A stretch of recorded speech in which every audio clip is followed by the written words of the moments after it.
આજનો આપણો ટોપિક છે આનુવંશિકતા। હવે આનુવંશિકતા એટલે કે શું? તો કે પિતૃ પેઢીમાંથી જે તે લક્ષણો છે એ સંતતિમાં ઉતરી આવવાની ઘટના, એને કહેવાય આનુવંશિકતા। અને આ વંશ પરંપરાગત જે લક્ષણો છે પેઢી દર પેઢી પિતૃમાંથી સંતતિમાં ઉતરી આવે છે, જેને આપણે આનુવંશિકતા કહીએ છીએ। હવે પ્રજનન ક્રિયાનું સૌથી મહત્વપૂર્ણ પરિણામ કોઈ હોય તો એ છે કે નવી સંતતિના સજીવોની સમાન ડિઝાઇન કે બંધારણ હોવું, એટલે કે જેવો એનો પિતૃ દેખાય છે એવી જ એની સંતતિ હોવી, એ એનું મુખ્ય લક્ષ્ય છે। ઉદાહરણ, હાથી છે એ હાથીના બચ્ચાને જ જન્મ આપે છે। આંબો છે તો એમાંથી કેરીનું ગોટલું, એટલે કે એમાંથી પછી તમે નવો આંબો જ ઉગાડી શકો છો, બીજી કોઈ પણ વનસ્પતિ નહીં। તો આવું શું કામે થાય છે? તો કે આનુવંશિકતાને કારણે। એટલે કે આનુવંશિકતા છે એ એક એવી પ્રક્રિયા છે કે જેને કારણે વિવિધ લક્ષણો છે એ પિતૃ પેઢીમાંથી સંતતિમાં ઉતરી આવે છે, પણ એ પણ કેવા? તો કે પૂર્ણ વિશ્વસનીયતાની સાથે। જેવો એનો પિતૃ દેખાય છે એવી જ એની સંતતિ હશે, જેવા પિતૃના લક્ષણો હશે એવી જ એની સંતતિમાં હશે। હવે અહીંયા તમને એક પ્રવૃત્તિ આપેલી છે આનુવંશિક લક્ષણો માટેની, કે ભાઈ ક્લાસરૂમમાં બે પ્રકારના બાળકો છે એનું ઓબ્ઝર્વેશન કરવાનું છે। એક તો એ કે જેની કાનની બૂટ છે એ જોડાયેલી હોય, અહીંયા તમને કીધું છે કર્ણપલ્લવ, અને બીજું એ કે એવા બાળકો કે જેની કાનની બૂટ એટલે કે કર્ણપલ્લવ છે એ જોડાયેલા હોતા નથી। હવે આમાં તમને આ એક પ્રવૃત્તિ આપી છે કે આવું શા માટે થાય છે? તો આમાં તમારે ઓબ્ઝર્વેશન કરવાનું છે કે કેટલા બાળકોની કર્ણપલ્લવ છે એ જોડાયેલા છે અને કેટલા બાળકોના જોડાયેલા નથી। હવે અત્યારે આપણે સ્કૂલે નથી એટલે આ પ્રવૃત્તિ શક્ય નથી, પણ આવું શું કામે થાય છે એવું તમને સમજાવું। એની પહેલા તમને એક પ્રશ્ન પૂછેલો છે કે સમાનતા અને ભિન્નતાનો આપણે શું અર્થ કરીએ છીએ? તો કે સમાનતા એટલે શું? તો કે સંતતિ છે એ પિતૃને મળતી આવતી હોય આબેહૂબ, જેવું કે અલિંગી પ્રજનનમાં સમાનતા છે એ ખૂબ જોવા મળે। જ્યારે ભિન્નતા એટલે કે શું? તો કે કોઈ પણ રીઝનના કારણે શું થાય છે? તો કે સંતતિ છે એના પિતૃથી થોડીક અલગ પડે છે, એટલે કે એમાં ભિન્નતા આવે છે। આબેહૂબ એની પિતૃ જેવી હોતી નથી, એને આપણે કહીએ છીએ ભિન્નતા। અને આ ભિન્નતા છે એ મોટે ભાગે લિંગી પ્રજનનમાં જોવા મળે, જ્યારે સમાનતા તમને અલિંગી પ્રજનનમાં જોવા મળતી હતી, જ્યારે ભિન્નતા છે એ લિંગી પ્રજનનમાં તમે જોવા મળે છે। અને આનું ઉદાહરણ છે માનવ। માનવમાં તમે સ્પષ્ટપણે સંતતિમાં ભિન્નતાઓ જોઈ શકો છો। હવે કોઈ પણ બાળક છે સેમ ટુ સેમ એના મમ્મી જેવું કે એના પપ્પા જેવું હોતું નથી, પણ કોઈને કોઈ રીતે અલગ પડે છે, એને આપણે કહીએ છીએ ભિન્નતા। તો હવે પહેલાં તો પ્રવૃત્તિ જોઈએ। તો પહેલાં તો એ કે કોઈ પણ લક્ષણ છે એ સંતતિમાં આવે છે તો અડધા લક્ષણો એની માતા તરફથી આવે છે અને અડધા લક્ષણો એના પિતા તરફથી આવે છે। તો માતા અને બીજું છે પિતા। તો માતા છે એને હું આવી રીતે સિમ્બોલ દર્શાવું છું અને આ છે એ પિતૃ, બરોબર? હવે 50% લક્ષણો છે એની માતા તરફથી આવશે અને બીજા 50% લક્ષણો છે એ એના પિતા તરફથી આવતા હશે। તો માતાના રંગસૂત્રો XX હશે અને પિતાના રંગસૂત્રો હશે XY। હવે કોઈ બાળકની કાનની બૂટ છે એ જોડાયેલી છે કે મુક્ત છે એવું થાય છે કઈ રીતે એ આપણે જોવાનું છે। તો હવે અહીંયા જોઈન્ટેડ બૂટ, કાનની જોડાયેલી બૂટ એટલે શું? તો કે જોઈન્ટેડ બૂટ, બરોબર? તો હવે માતા છે એની કાનની બૂટ જોડાયેલી છે એટલે એના રંગસૂત્રો પર મેં જે દર્શાવી દીધો, જ્યારે પિતા છે એની કાનની બૂટ જોડાયેલી નથી। તો એક રંગસૂત્ર અહીંથી આવશે X રંગસૂત્ર અને બીજું આવશે પિતા તરફથી, એટલે XJ અને X। બીજું XJ રંગસૂત્ર અહીંથી આવ્યું અને બીજું આપણે લીધું Y રંગસૂત્ર, એટલે XJ Y। હવે આ બે રંગસૂત્રમાંથી કોઈ એક રંગસૂત્ર આવવાની સંભાવના 50% હોય, કાં તો આ રંગસૂત્ર આવશે અથવા તો આ રંગસૂત્ર આવશે। તો એ જ રીતે આમાં પણ એમ જ થાય, એટલે આપણે શક્યતા કેટલી લઈએ છીએ? તો કે 4 શક્યતા। એ જ રીતે હવે આ બીજું રંગસૂત્ર લઈ લઉં, X છે અને આ X, એટલે એક્સ છે અને એક્સ, બીજું એક્સ છે અને વાય.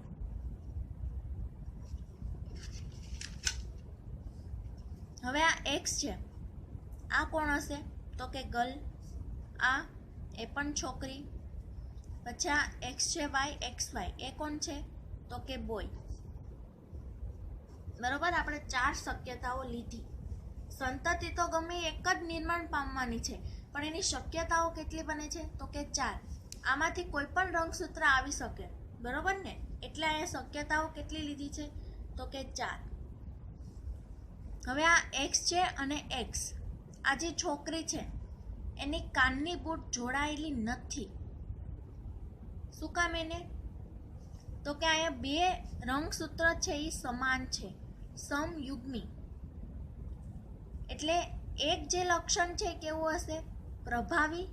અને બીજું કેવું હશે? તો કે પ્રચ્છન્ન.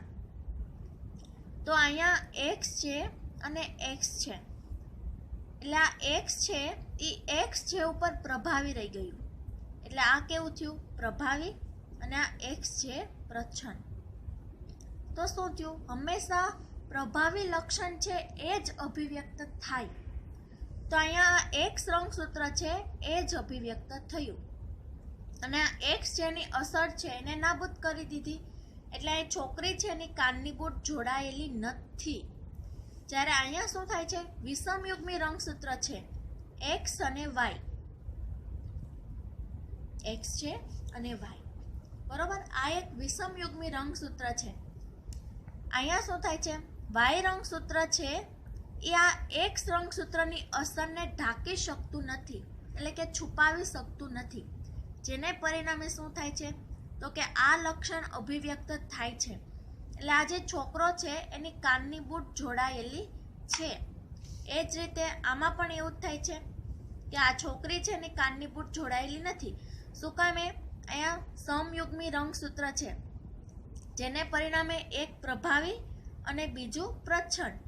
પરિણામે આ એક્સ છે એટલે કે કાનની બૂટ જોડાયેલી છે એ લક્ષણ અભિવ્યક્ત થતું નથી. એ જ પ્રમાણે અહીંયા છોકરો, તો કે આની કાનની બૂટ જોડાયેલી છે. શું કામે? તો કે અહીં વિષમયુગ્મી રંગસૂત્ર આવેલું છે એટલે. હવે આજે મને માતા અને પિતા તરફથી જે પેઢી મળી એને હું કહી દઉં પેઢી 1. હવે આમાં મને કેટલા? 2 મને મળ્યું ને. એક તો એક્સ છે, એક્સ જે છોકરી હતી, અને બીજો છોકરોનો રંગસૂત્ર તો કે એક્સ છે વાય, બરોબર. હવે આના ઉપરથી પેઢી 1 ઉપરથી મારે પેઢી 2 મેળવવી છે. હવે જે આના જે છોકરા હશે એના કાનની બૂટ જોડાયેલી છે કે જોડાયેલી નથી, આપણે એ જોવાનું છે. તો અહીંથી કોઈ પણ રંગસૂત્ર આવશે એની સંભાવના 50%, અને અહીંથી કોઈ પણ રંગસૂત્ર આવશે એની સંભાવના હશે 50%. એક્સ છે, બીજું એક્સ છે વાય, એક્સ છે એક્સ અને એક્સ વાય. અહીંયા પણ આપણે 4 શક્યતાઓ મળેલી છે. આ જે હતું, આ છોકરી છે એની કાનની બૂટ જોડાયેલી નહોતી. શું કામે? અહીં સમયુગ્મી છે એટલે આપણે આગળ વાત થઈ. જ્યારે આ પિતા છે એની કાનની બૂટ જોડાયેલી છે. તો હવે આની આપણે સંતતિ છે એ આપણે કેવી મળી એ જોવાનું છે. પહેલાં તો એ કે 50% આપણે છોકરી મળી, અને બીજું 50% કે જે છોકરો આવવાની સંભાવના. હવે આ એક્સ છે, એનો મતલબ કે આ છોકરીની કાનની બૂટ જોડાયેલી છે, બરોબર. જોઈન્ટેડ બૂટ છે. શું કામે? 2 રંગસૂત્રો ઉપર આ લક્ષણ છે એ અભિવ્યક્ત થયું, જેને પરિણામે આ છોકરી છે એની કાનની બૂટ જોડાયેલી છે. જ્યારે બીજી છોકરી જેની કાનની બૂટ જોડાયેલી નથી. શું કામ એને? તો કે અહીંયા એક્સ રંગસૂત્ર છે એ પ્રભાવી બન્યું, જ્યારે એક્સ જે છે એ કેવું બન્યું? તો કે પ્રચ્છન્ન. એટલે આ અભિવ્યક્ત થયું નહીં. તો આની કાનની બૂટ જોડાયેલી નથી. જ્યારે એક્સ છે અને વાય, આ છોકરો, અહીંયા રંગસૂત્ર વિષમયુગ્મી છે. જો અહીંયા એક્સ રંગસૂત્ર હોત વાયની જગ્યાએ તો શું થાત? આ લક્ષણ પ્રચ્છન્ન બની જાત. પરંતુ આ વિષમયુગ્મી રંગસૂત્ર છે, જેને પરિણામે આ એક્સ જે રંગસૂત્ર છે એ પ્રભાવી બન્યું, જેને પરિણામે આ છોકરાની કાનની બૂટ જોડાયેલી છે. જ્યારે આ XY, હવે આની ઉપર તો જોઈન્ટેડનું લક્ષણ જ નથી, એટલે શું? તો કે આની કાનની બૂટ જોડાયેલી નથી. હવે ઘણીવાર એવું થાય કે એના માતા પિતા છે એની કાનની બૂટ જોડાયેલી ન પણ હોય, તો પણ એની સંતતિ છે એનામાં કાનની બૂટ જોડાયેલી આવે. દાખલા તરીકે આ કિસ્સામાં જેવું થયું ને, આ છોકરી છે એને કાનની બૂટ જોડાયેલી નહોતી, પણ એનામાં એ લક્ષણ આવેલું હતું. પણ એ લક્ષણ કેવું હતું? તો કે પ્રચ્છન્ન, એટલે કે એની માતામાં એ લક્ષણ છે એ અભિવ્યક્ત થયું નહોતું, એટલે એની કાનની બૂટ જોડાયેલી નહોતી. જ્યારે એની સંતતિ છે એમાં એ લક્ષણ અભિવ્યક્ત થયું, એટલે એની કાનની બૂટ છે એ જોડાયેલી હોવાની શક્યતાઓ રહેલી છે. હવે આનુવંશિક લક્ષણો માટેના નિયમો, જેમાં મેન્ડલનું યોગદાન, આ ટોપિક આપણે ભણવાનો છે. પણ આ ટોપિક આપણે આગળના જે એક્ઝામ્પલ કર્યા, કાનની જોઈન્ટેડ બૂટ અને કેટલાય એવા વિદ્યાર્થીઓ કે જેની કાનની બૂટ જોડાયેલી ન હોય, હવે એના ઉપરથીનો જે આખો ટોપિક છે, મેન્ડલે શું શું યોગદાન આપ્યું એ જોવાનું છે. તો પહેલાં તો એને એવું કીધું કે ગમે તે પણ લક્ષણ હોય એ બંને માતા અને પિતા બંનેથી પ્રભાવિત હોય છે. આગળ જ આપણે વાત થઈ, માતાનું રંગસૂત્ર XY અને આ પિતા, માતાનું રંગસૂત્ર XX અને આ પિતા XY, બરોબર? તો હવે જે પણ સંતતિ બનશે એ બંનેનું લક્ષણ છે, સંતતિના જે તે લક્ષણ છે એની માતા તેમજ પિતા બંનેથી પ્રભાવિત હશે. શું કામ એને? તો કે 50% લક્ષણો છે એની માતા તરફથી વહન પામે છે અને બીજા 50% લક્ષણો છે એના પિતા તરફથી વહન પામે છે. એટલે જ્યારે સંતતિમાં ભિન્નતા આવે છે, શું કામે? કારણ કે પિતૃ કેટલા છે? તો કે 2, લિંગી પ્રજનન થાય છે અને પિતૃ 2 છે, જેને પરિણામે ભિન્નતા આવે છે. પણ જે તે લક્ષણો છે ક્યાંક ને ક્યાંક અંશે એના માતા અને પિતા બંનેથી પ્રભાવિત હોય છે. કોઈ એક લક્ષણ હોય તો પણ એ બંનેથી પ્રભાવિત છે, એટલે જ ભિન્નતા હોવાના ચાન્સ છે એ લિંગી પ્રજનનમાં વધી જાય છે. અહીંયા તમને એવું કીધું છે કે પ્રત્યેક લક્ષણ માટે સંતતિમાં 2 વિકલ્પ હોય છે. કઈ રીતે? તો કે હવે કોઈ એક લક્ષણ, દાખલા તરીકે વાળ, બરોબર? હવે આના વાળનો પ્રકાર કેવો છે, એટલે કે એના વાળ ભૂરા છે કે કાળા, તો એના માટે આ સંતતિના લક્ષણને માટે એની પાસે 2 વિકલ્પ છે. દાખલા તરીકે એની માતા છે એના વાળ છે ભૂરા અને એના પિતા છે એના વાળ છે કાળા, તો આ સંતતિ છે એના વાળ કેવા આવશે? કાળા કે ભૂરા? તો આમ કોઈ એક લક્ષણને માટે સંતતિને પાસે 2 વિકલ્પ હોય છે. શું કામે? કારણ કે એને પિતૃ કેટલા છે? તો કે 2. હવે મેન્ડલ નામના વૈજ્ઞાનિક છે એને આવા ઘણા બધા પ્રયોગો કર્યા, પણ એને કોના ઉપર પ્રયોગો કર્યા? તો કે વટાણા ઉપર. વટાણાના છોડ ઉપર મેન્ડલ નામના વૈજ્ઞાનિકે ઘણા વર્ષો સુધી પ્રયોગો કર્યા. આશરે 14 વર્ષ સુધી એને આ પ્રયોગો કરેલા છે. હવે આ મેન્ડલે શું કર્યું? F1 પેઢી મેળવી અને પછી મેળવી F2 પેઢી. સૌ પ્રથમ તો એને શું કર્યું? તો કે બીજ મેળવા, કારણ કે છોડ ઉગાડ્યા અને પછી એમાંથી બીજ મેળવા અને પછી એના ઉપર પ્રયોગો એને શરૂ કર્યા. પછી એને સતત પેઢી મેળવા જ કર્યો અને એ રીતે એને પછી આનુવંશિકતાના જે નિયમો છે એ મેન્ડલ દ્વારા આપવામાં આવેલા છે. અને એમાં એને મોટે ભાગે વટાણાના છોડ તો લીધા, પણ એવા છોડ લીધા કે જે વિરોધાભાસી લક્ષણો દર્શાવતા હોય. હવે આ વિરોધાભાસી લક્ષણો એટલે કે શું? વિરોધાભાસી લક્ષણો ધરાવતા એને 2 છોડની વચ્ચે સંકરણ કરાયું.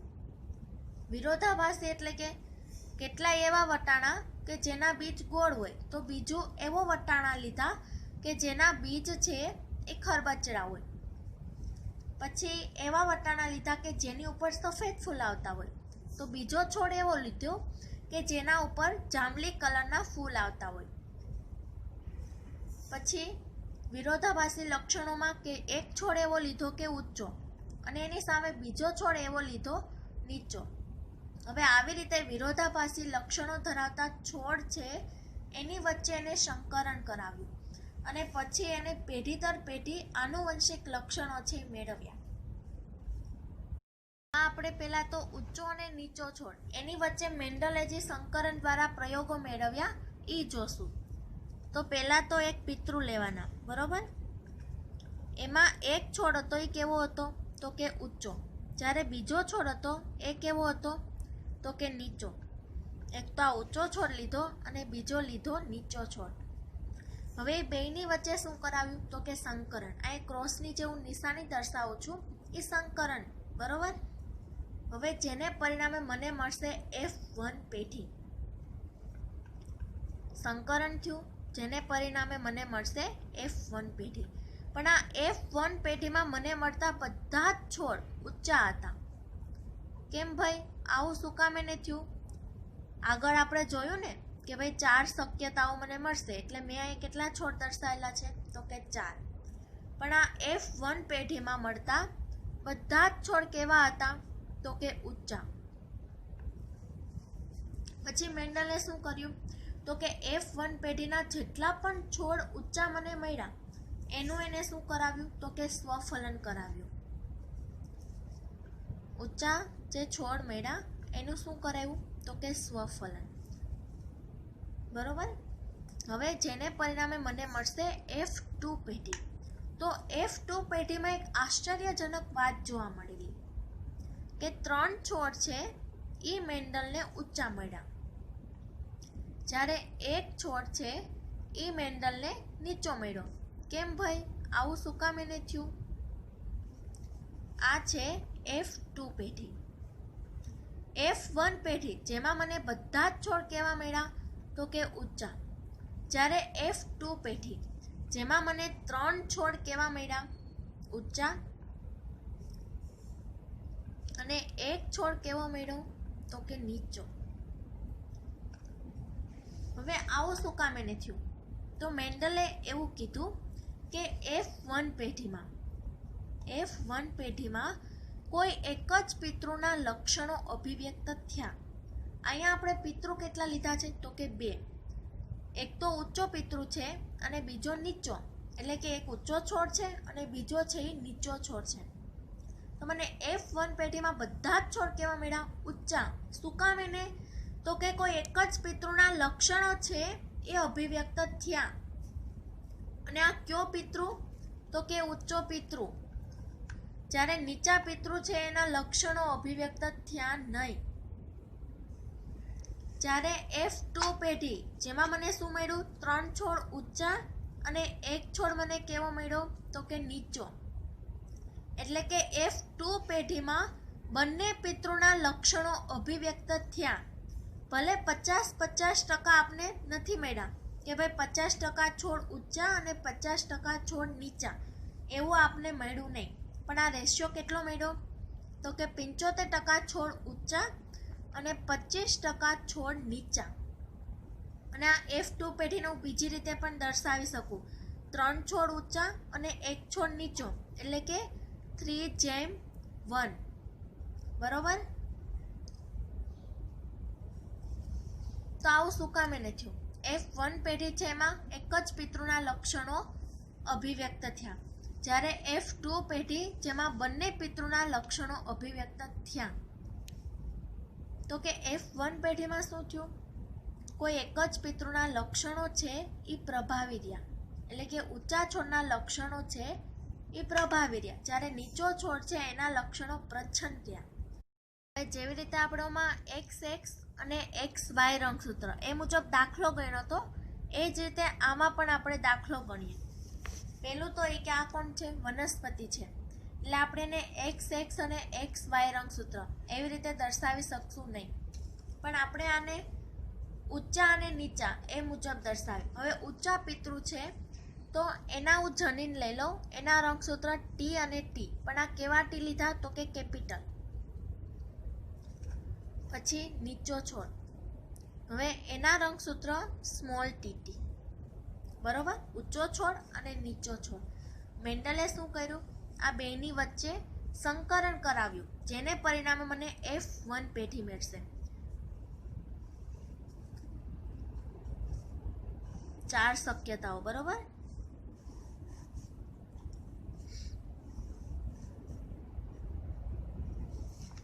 આ મને મળી F1 પેઢી, જે આપણે અહીંયા મળેલી હતી. ઊંચો છોડ લીધો અને બીજો નીચો છોડ. અહીંયા ઊંચા છોડના રંગસૂત્રો લીધા ટી અને ટી, પણ કેપિટલમાં. નીચા છોડના રંગસૂત્રો લીધા સ્મોલ ટી. એ બેનું સંકલન કરતા હતા, જેને પરિણામે મને F1 પેઢી મળતી હતી. અને આ F1 પેઢીના બધા જ છોડ મને કેવા મળતા હતા, તો કે ઊંચા. તો અહીંયા આપણે રંગસૂત્ર એટલે કે LL જુઓ, આ આખે આખું છે એ રંગસૂત્ર છે, અને એમાં જેવો આ ભાગ પાડી દો ટી અને ટી, આને કહેવાય LL. કારણ કે LL છે 2 LL, એક રંગસૂત્રમાં 2 LL આવેલા હશે. હવે અહીંથી આ એક LL આવ્યો અને અહીંથી આવ્યો આ LL, બરોબર. અને આ બની ગયું સંતતિનું રંગસૂત્ર. હવે અહીંયા જુઓ F1 પેઢી, એમાં મળતા બધા જ છોડ કેવા મને મળશે, તો કે ઊંચા. કઈ રીતે, તો કે અહીંયા રંગસૂત્ર જુઓ ટી અને ટી, બરોબર. જનીન પ્રકાર કયો છે, ટી અને સ્મોલ ટી. તો અહીંયા સ્મોલ ટી છે એ કેવો રહી ગયો, પ્રચ્છન્ન. કેપિટલ ટી છે એ પ્રભાવી બની ગયો, જેને પરિણામે શું થશે, પ્રભાવી હશે એના જ લક્ષણો અભિવ્યક્ત થશે, પ્રચ્છન્નના લક્ષણ અભિવ્યક્ત થશે નહીં. જેને પરિણામે અહીંયા કોઈ એક જ પેઢીના એક જ પિતૃના લક્ષણો છે એ અભિવ્યક્ત થયા. અને આ પિતૃ ક્યાં પિતૃના લક્ષણો અભિવ્યક્ત થયા, તો કે ઊંચા પિતૃના. જ્યારે નીચા પિતૃ ટીટી, એના લક્ષણો તો અભિવ્યક્ત થયા જ નહીં. એટલે મને F1 પેઢીમાં મળતા બધા જ છોડ કેવા મળ્યા, તો કે ઊંચા. હવે લેશું F2 પેઢી. હવે મેન્ડલે શું કર્યું, F1 પેઢીના જે પણ મને છોડ મળ્યા એનું શું કરવાનું, સ્વફલન. અહીંયા હું 2 છોડ લઉં અને એનું શું કર્યું, તો કે એને સ્વફલન કર્યું. હવે મને મળશે F2 પેઢી. હવે F2 પેઢીમાં એક આશ્ચર્યજનક વાત જોવા મળી. 3 છોડ મને ઊંચા મળ્યા, જ્યારે એક છોડ મને મળ્યો નીચો. હવે અહીંથી ટી અને સ્મોલ ટી. હવે એમાંથી આ એક LL આવ્યો ટી, અને એક LL લઈ લો અહીંથી બીજા પિતૃમાંથી. એ જ રીતે આમાં પણ એમ એક LL અહીંથી આવ્યો અને બીજો LL લઈ લો સ્મોલ ટી. પછી આ ટી અને સ્મોલ ટી, ટી અને ટી. હવે આપને શું મળે છે, આ મળી F2 પેઢી, જેમાં મને 3 છોડ કેવા મળશે, ઊંચા, અને એક છોડ મને મળશે નીચો. એટલે કે 75% છોડ મને ઊંચા મળશે અને 25% છોડ છે એ મને નીચા મળશે. હવે અહીંયા વાત કરીએ ટી અને ટી. આ છોડ મને કેવો મળશે, ઊંચો. શું કામ એમ, કારણ કે અહીંયા આપણે લીધું ને ઊંચો છોડ છે એનો જનીન પ્રકાર કયો, ટી અને ટી. તો આજે મને છોડ મળ્યા એ કેવો મળશે, ઊંચો. અહીંયા ટી અને T small T, T small T અને ટી સ્મોલ ટી. હવે આ પ્રકારના જનીન છે એ આવેલા છે. આમાં શું થાય છે, તો કે આ સ્મોલ ટી છે એ કેવો રહી ગયો, પ્રચ્છન્ન. જ્યારે કેપિટલ ટી છે એ કેવો થઈ ગયો, તો કે પ્રભાવી. તો મને આ 2 છોડ છે એ મને કેવા મળશે, તો કે ઊંચા. અને બીજું ટી અને સ્મોલ ટી. હવે આ જનીન તો કોનો હતો, નીચા છોડનો ને, જેને પરિણામે મને આ જે છોડ મળશે એ કેવો હશે, તો કે નીચો. હવે આ એનું એક્ઝામ્પલ દ્વારા એને પ્રૂફ કર્યું ગાણિતિક રીતે. જ્યારે ઓલું તો તમને આકૃતિમાં દર્શાવેલું હતું, જ્યારે આ તમે જોઈ શકો કે હા આવું થઈ શકે. એક્ઝામ્પલ તમારી સામે છે કે આવું શું કામ એને થયું, કે F1 પેઢીમાં બધા જ છોડ ઊંચા મળ્યા, જ્યારે F2 પેઢી જેમાં મને મળતા છોડ કેવા મળ્યા, 3 ઊંચા અને 1 નીચો. હવે આ F2 પેઢીને આપણે 3:1, 3 છોડ ઊંચા 1 નીચો, 75% છોડ ઊંચા 25% છોડ નીચા. બરોબર, આ રીતે હજી એક રીતે આપણે દર્શાવી શકીએ. હવે ટી એ કેટલો આવ્યો? એક જ આવ્યો. ટી સ્મોલ ટી એ કેટલી વાર આવ્યો? 2 વાર આવ્યો. અને સ્મોલ ટી એ કેટલી વાર આવ્યો? એક જ વાર. તો આને હું 1:2:1 આ રીતે પણ હું આને દર્શાવી શકું. હવે તમે સંભાવના તો બહુ ભણ્યા હશો ને, કાટ ને છાપ ને આ આવે તો કેટલી સંભાવનાની બધું તમે બહુ ભણ્યા હશો. તો એ મુજબ પણ આપણે આને દર્શાવી શકીએ. F2 પેઢીમાં મળતા છોડ કેવી રીતે? તો કે અહીં સંખ્યા કેટલી છે, શક્યતાઓ કેટલી છે? તો કે 4. બરોબર, એમાં મને 3 છોડ કેવા મળે છે? તો કે ઊંચા. અને બીજા એક જ છોડ છે એ મને કેવો મળે છે? તો કે નીચો. તો 3/4 જેમ 1/4. બરોબર, શક્યતાઓ અહીં કેટલા છે? પરિણામો 4. હવે એમાં 3 મને કેવા મળે છે? ઊંચા છોડ હોવાની શક્યતા. તો કે 3/4.